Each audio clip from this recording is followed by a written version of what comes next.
All right, so here we are on 12.3 on differential equations, growth and decay. So we're going to look at differential equations and slope fields, then continuous compound interest revisited, then exponential growth law, population growth, radioactive decay and learning, and then comparison of exponential growth phenomena.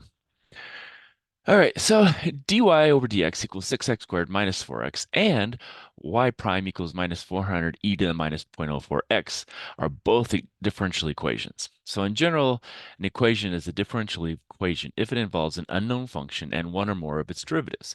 So as you can see on the first one, the derivative is here, and this is a derivative, okay?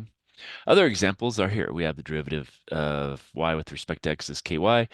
Here we have a second derivative and a first derivative. And here we just have a regular derivative. So the outside two are just called first order differential equations because they just each involve the first derivative, but nothing higher. Now the second one is called a second order differential equation because it involves that second derivative, but nothing higher than that. So that would be a second order, whereas both of those would be first order. Now, a solution of a differential equation is some function f of x, which, when substituted for y, satisfies the equation. That is, basically, your left side and right side of the equation become the same function. Now, finding a solution of the differential equation may be very difficult.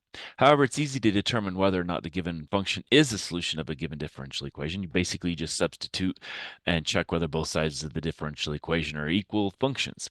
Now, so for example, if we have the following, x minus 3 dy dx equals 4 plus y, it's easy to determine whether or not y equals 5x minus 19 is a solution. Well, what we have to do is we have to take the derivative of this to plug it in here. Well, the derivative of that's just 5. So then we have 5 times that, so it's going to be 5x minus 15. And then we have to plug this in over here. So that's going to be 5x minus 19 plus 4, so that's going to be minus 15. So both sides of the equation are that 5x and then minus 15, and so therefore it is a solution to the equation.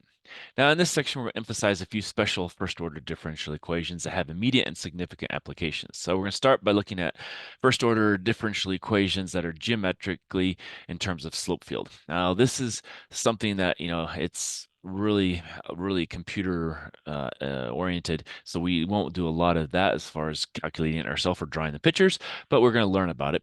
And then we'll consider continuous compound interest as modeled by a first order differential equation. From this, we can generalize our approach to a wide variety of other types of growth phenomena. So let's stop there, and then we'll come back with the differential equations and the slope fields.